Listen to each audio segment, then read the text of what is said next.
Let us move on to our next speaker in our series. We have Mr. Kamal Fondueman, who is a trainer at the EduQuest International Institute. What he'll be talking about today is he'll be talking about good service and how you can and how the importance of good service, and as well as managing customer expectations. So without further ado, Mr. Kamal Fondueman, please. A round of applause.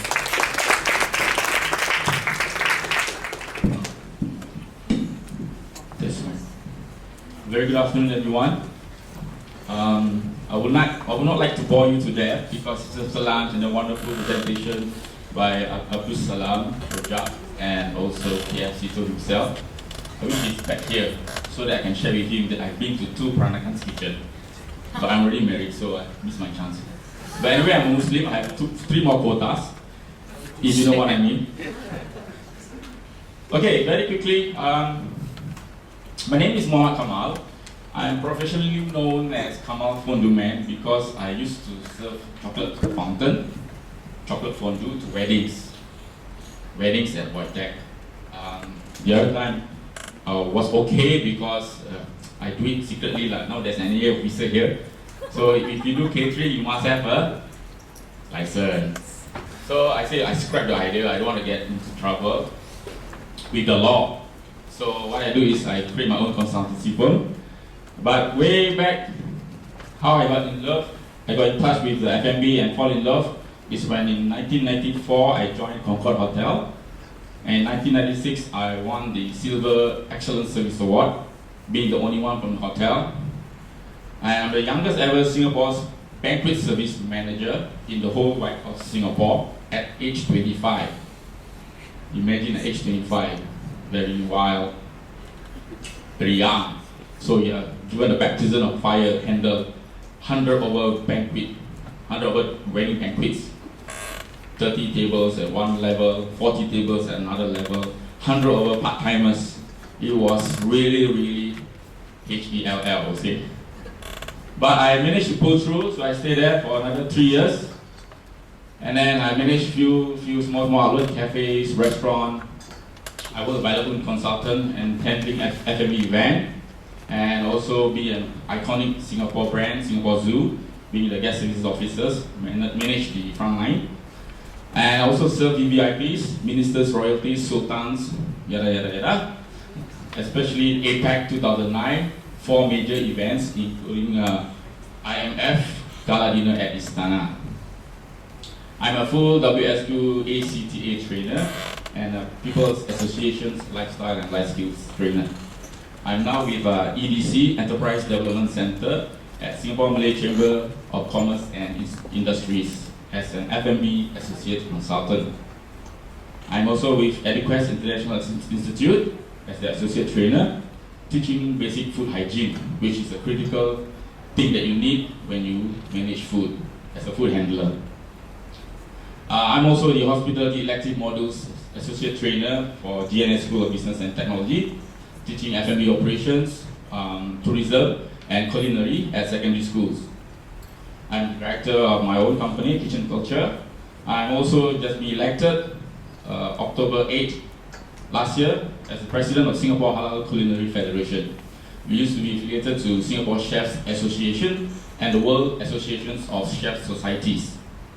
I have developed within my capacity as a director of Kitchen Culture a few new outlets: Conclave at Trust Street, Islamic Food Industries new outlet La Paella, The Town at Vietnam, Ho Chi Minh City, Pandelicious Cafe at Thomson B, Violet Un's Kitchen at Bukit Timah Road. Borasan Recipe right now they are at the Ngee Ann City basement atrium, where you have all this Chinese New Year goodies and delights, and also Simple Delights, a hawker at Tekka Market. Okay, my thought here is not about so much of healthy food, preserving the hawker food also. At the same time, talk about why is it important, but the service itself. The service itself is key to any food service, whether you are in cafes, whether you're in restaurants, whether you're in hawker or food centers. Yes, we all are consumers ourselves. We approach a food stall, especially when we approach hawker food or food centers, We don't care about other things, we only care about two critical things. Am I right? If it's wrong, please share with me.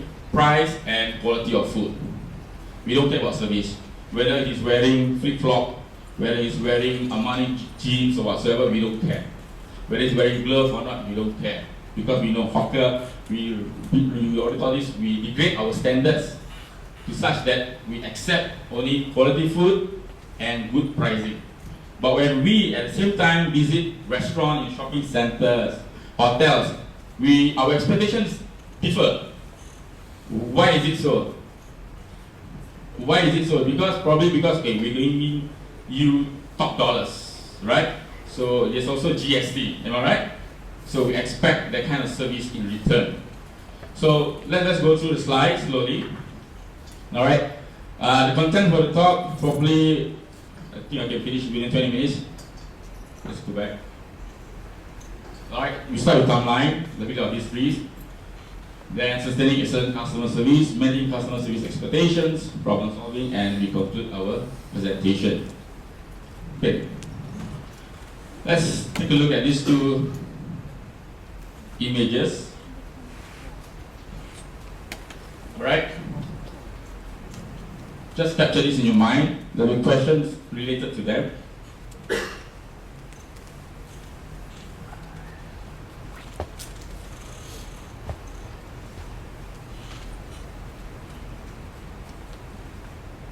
You can see the transitions.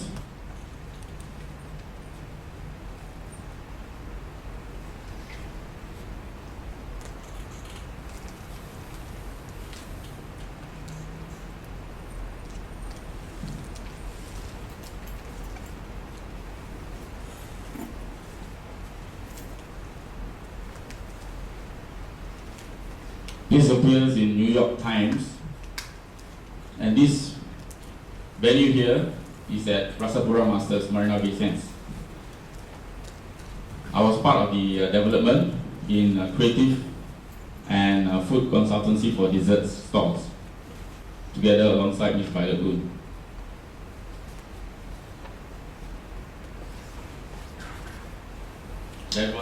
Everyone read about this, right? The $20 a month food store, hawker food store at Jurong. Okay, just a little bit of exercise because you guys will be bored, I will be bored also. I like to conduct my class in such a way it's interactive. So let's put on our thinking cap. Alright, what I need you all to do is simple. Basically, those who have gone through the olden days hawkers will be able to relate between then and now. The younger generation probably missed that stage. They can actually relate what they expect now. Alright, so everyone should put on a thinking cap and try to see how they can actually come up with ideas, or should I say views between then and now, the food quality served at hawker centers, the food choices, the spread, the accessibility, the setup, meaning the store setup getting smaller, getting bigger, or very restricted, the pricing of the food, the dishes, and also include the rental of the hawker space, the service delivery, and the regulations. So very quickly, I'll give you 1 minute. Bring the mic along and just show it to your mouth. Just kidding, eh?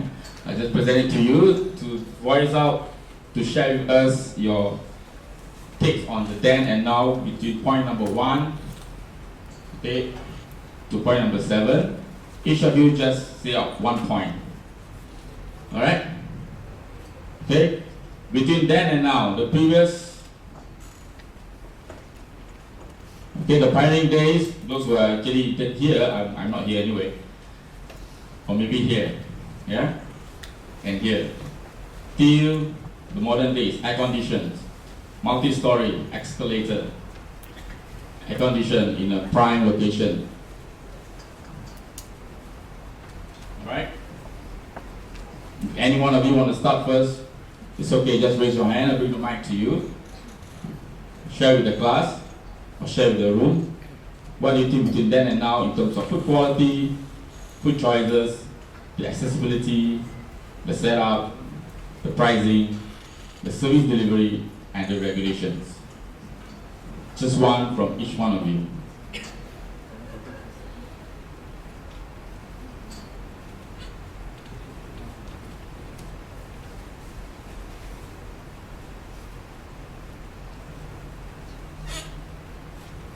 Anyone ready to start?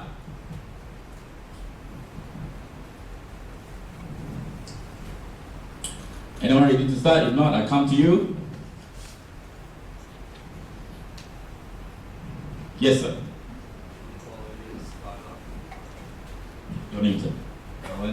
Alan mentioned food quality has gone up between then and now. Specifically, sir? Just cleaner and more sanitary and better ingredients. Cleaner, but better sanitary and better ingredients. All agreed? All agreed? So it's towards the betterment, for the current needs. Anyone else? Thank you, Alan. Anyone else? More expensive now. Sorry? More expensive now. More expensive now. Point number 5. I expect to see 1, 2, 3, but all this to number 5. Yes, agreed. Whenever you hit your pocket, it's a very big concern. So it's more expensive now. Like how much you think is more expensive from the first experience till now? I don't know, I wasn't born then, but I mean, the rental and the pricing of food is going up now. Okay, it's also because of the sources. We receive the sources, the vendor, the suppliers jack up the price. We also have to follow suit. Anyone else? To wrap up, another 3 more. How about regulations? More lax, more strict. Yes. Service delivery. Now it's better, is it? He thinks so. It's the other thing, the service now is better. How about the rest? Agree with him? Or same? Or having the same thing, hawker, I don't expect much. Okay, I saw a lady shook her head. Yes? The service is not better. The service is not better. Prices have gone up. Okay? But service is still at that level that it used to be back in the day. If you're paying 50 cents for a bowl of noodle, yeah, fine. I'm expecting service that way. But when you're paying $3.50 for a bowl of noodle and you're still getting that kind of service, not really balanced. Not balanced, huh? Anyone else? Anyone disagree with her? Anyone second? Sorry, I disagree. You disagree, yes sir. Because 50 cents, you can't buy 50 cents noodles nowadays, right? So you expect the same service with a 350 bowl of noodles. The 50 cents should equal to the 350. Because we should expect the same price. Okay. You're saying you expect the same service between 50 cents to 350 consistently. Yeah, but the question here, she's sharing with us is basically 50 cents she can expect. Okay, it's a low amount of price to pay, and probably this is something which we can actually offer to you. You do your business, we like your business, give me good money, good food, and we go.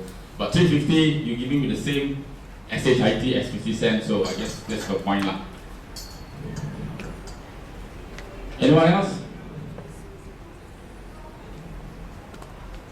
How about setup? Is it getting bigger, smaller? Just take a look at this. How much space does this guy need? How much space does this guy need? And you take a look at this.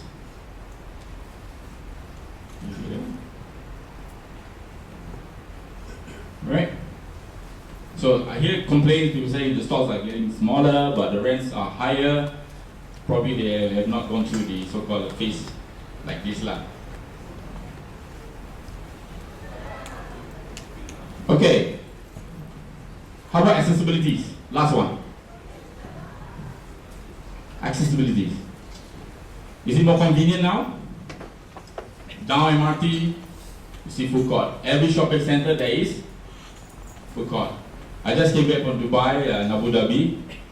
Amazing experience. Before I went up there, by the way, I eat Singapore, but before I went up there, I did my own research. Tried to look for street food in Dubai and Abu Dhabi. To my disappointment, you can never find any, or should I say, there's no such thing as street food in Dubai and Abu Dhabi. All is located inside the mall, and the malls are like 3 times the size of Ngee Ann City.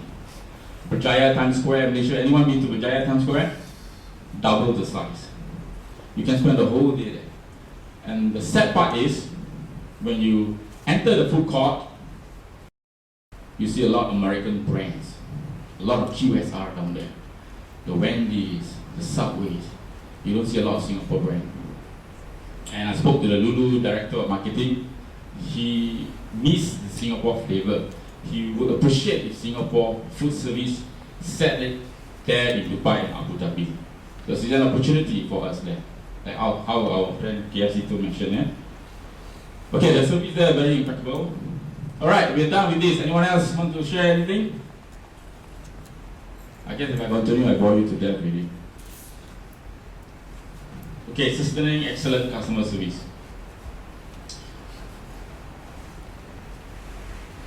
Yeah, okay, read that, right? Come in and try the worst meatball sandwich that one guy on Yelp ever had in his life.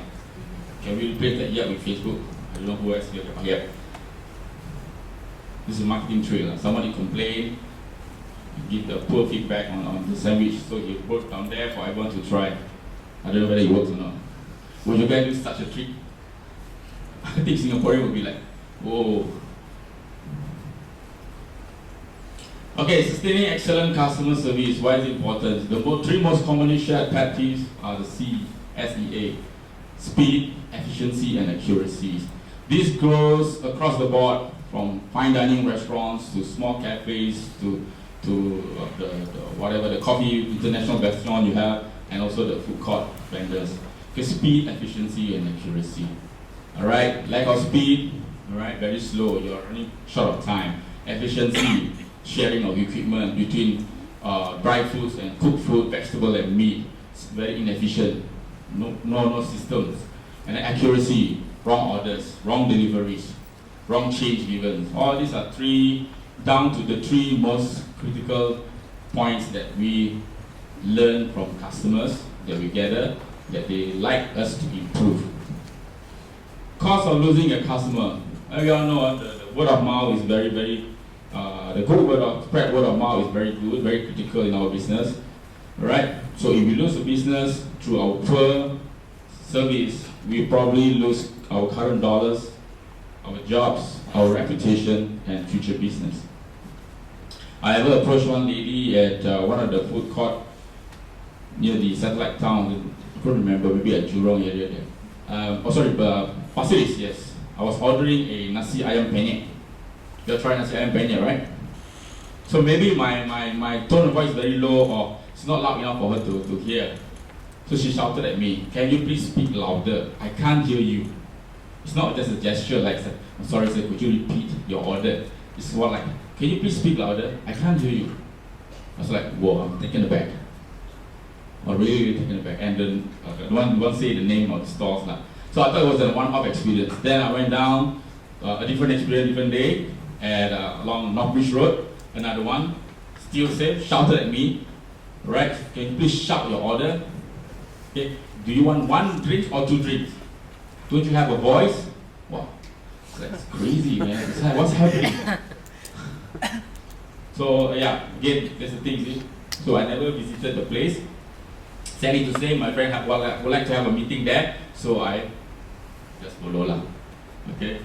One of the most important ingredients in the marketing mix for products and services. We heard 4 P's earlier, right? I'd like to add one more. I call it the 5 P's. It all centers around customer service. All right, the people, the product, the place, the promotion, the pricing. When you develop all these 5 P's, you have one thing in mind: to provide excellent customer service. If you don't put the customer service, excellent customer service on top, you are developing something for nothing. So if you focus on customer service, you know what they want, you definitely can progress further in terms of what product do we need, how do we promote to them, how do we place so that they can see us. We have direct customers. Okay, how do we promote them? Okay, and who are the right people that we should engage to continue these 4 P's. Okay, a quality service does help to create customer loyalty. Nowadays, they don't just go for product, they don't just go for availabilities of my intention to buy this, buy that, buy this. They go for something beyond that you should do also to greet them. Doesn't have to be from international cafe joint or international brand or even like those outlets in shopping center, you expect them to greet you. Good afternoon, sir. Good morning, sir. Welcome to ABC restaurant. Hawkers or food centers, vendors can do the same. Can do the same. Has any one of you here been greeted that way in food centers? 1, 2. Out of so many, 3. It's amazing. It's amazing. Imagine if they greeted you. Good afternoon, Mr. Kamal. Nice to see you again. Smile, both smile. Pleasant experience. Pleasant experience, I tell you. And also, quick in service recovery. If the client come back or customers come back, hey, you forgot to give me my sauces, my soup. Apologize. Put it back inside. Yeah, eat 2 packets, right? Whatever. Just please them, make them come back. That's the whole idea. Okay, let's move on to understanding the 21st century customer. Alright? We are all here, the 21st century consumer, customer, and service provider. So we are in the same boat as them, who's providing that service. Okay? What do we look out for? If you disagree with the 3 points, do share with me. We look out for availability, designed to meet their schedule.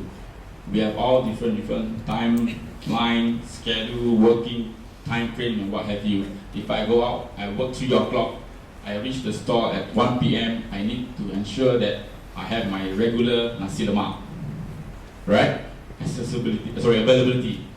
Alright, at midnight, if I know you open 24 hours, I need to have my prata, plaster, or roti telur, or murtabak.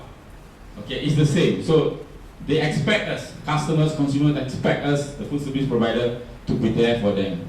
No excuse. So that's the 21st century customers' mindset. Accessibility, readily available for communication. Here means that if we want to share with you or comment about your food service, you must make something available for us to do, to say, to write, a platform, either by emails, either by phone calls, or whatever.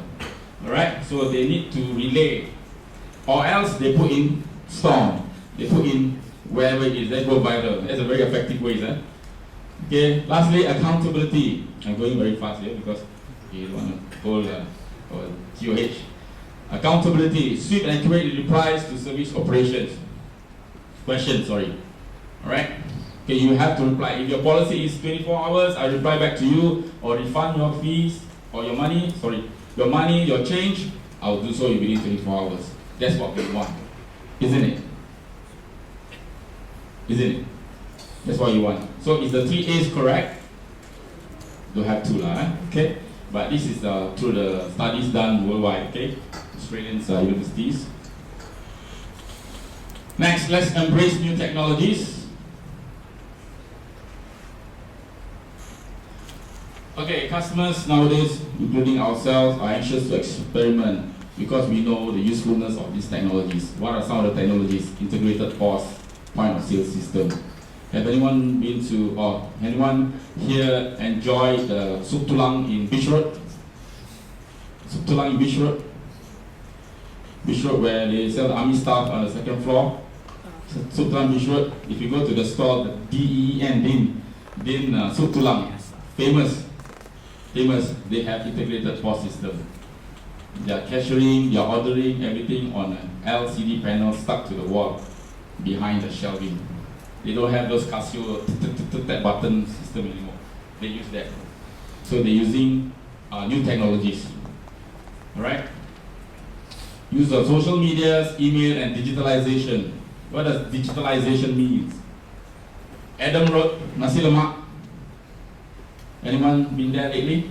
Adam Road, Nasi Lemak. You want to eat hawker food or not? Beach Road don't go, Adam Road don't go. Am I in the right class? Okay. Okay, never mind. Digitalization, basically what they did was, they actually installed 52-inch LCD panel as an advertisement board. Right smack in front, covering the shelves. So as you queue up, because it's always long queue, as you queue up, you are entertained. You can catch the current news, weather forecast, offerings, sales, promotions, whatever. Okay, it's very, very dynamic, I tell you. Nowadays, amazing. Alright, other than that, digitalization was known to increase the customers' interest in purchasing by 20 to 30%. That's why you go to McDonald's, you see the board, the paneling board, it's digitalized. Burger King. So we have to follow the models of QSR from USA, but not the operational dynamic. Okay, it creates followers, customer loyalty within the short span, because people have ready handphones with all the smart apps, yada yada yada. We can actually tap on that and check it's inside the Hungry Go Where and what have you. Okay, all you need to do as a hawker store vendors or food service staff, owners and all that, you have to prepare yourself with these modern technologies. Right? You have to prepare yourself, share your vision with your fellow family members and your customers. Champion it. That means to say you actually propagate new changes. Okay? Engage them. That means to say you engage your customers.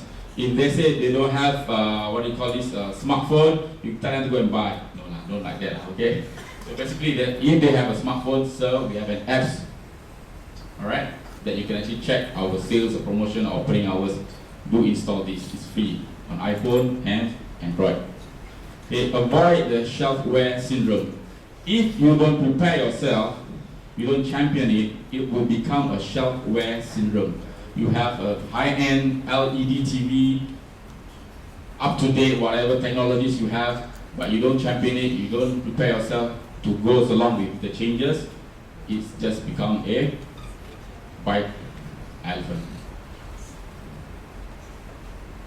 Okay, any questions so far on the sustaining excellent customer service before I move on to the next one? Feel free to ask with regards to sustaining excellent customer service. Alright, we will never please everybody, or can we? Okay?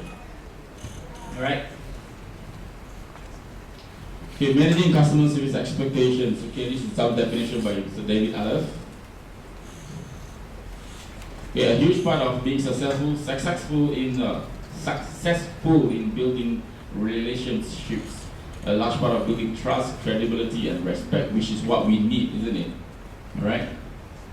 Compared to setting up a hawker, I understand from my friend, she said she spent nearly 20K to set up 2 food stalls, one in Jurong, one in Ang Mo Kio. Compared to restaurant nowadays, $250,000 may not be enough. Can you imagine 250K compared to 20K? So whatever you can do, okay, build this. Right, build this. Saw the diagram to explain the expectations. A lot of sacrifice, that's why it's at the bottom there. Okay, to keep your customers suspense. That's how SIA build their reputation. They always supersede the next customer's expectation. That's why they're always number 1. Are they still number 1? Now number 2. Not too bad. Alright, manage your feedback well. Okay, acknowledge it, do correction, and you always balance the expectation of your customers. Practice these 3 steps, alright, it's very critical. Be transparent, okay? Make very clear your service policies and all that. Make known to people, don't hide. Okay, if your service hours is such and such from this period to that period, okay, you have to actually explain to them. Okay, be consistent, right? That means if you serve one customer like a VIP, you serve all customers like VIP. Okay, follow up, maintain the level of promised service.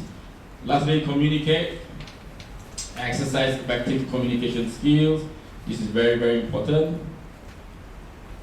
Alright, and if you have a problem, just start from here, identify and understand, then go all the way, repeat the cycles all over again. Very simple from below. Okay, the rewards, besides monetary gain, besides good business returns, okay, you definitely have your customers leaving your outlet with a good positive impression, alright, and your work is definitely more fulfilling. Okay, customer will act as your promoter, word of mouth. Okay, you achieve a unique competitive edge over your neighbors or other brand elsewhere. high current customer retention, like how the Nasi Lemak in Adam Road. Okay, work environment are more pleasant and productive. Thank you very much. I end my talk. Yes. Thank you so much, Mr. Fondueman. Round of applause for Mr. Fondueman. Thank you so much. Okay, lastly, I'm with Educate International, okay, for food hygiene or any course or CET courses, you can actually contact Mr. Henry Liu from EduFest, and these are the numbers, and the email and the website address.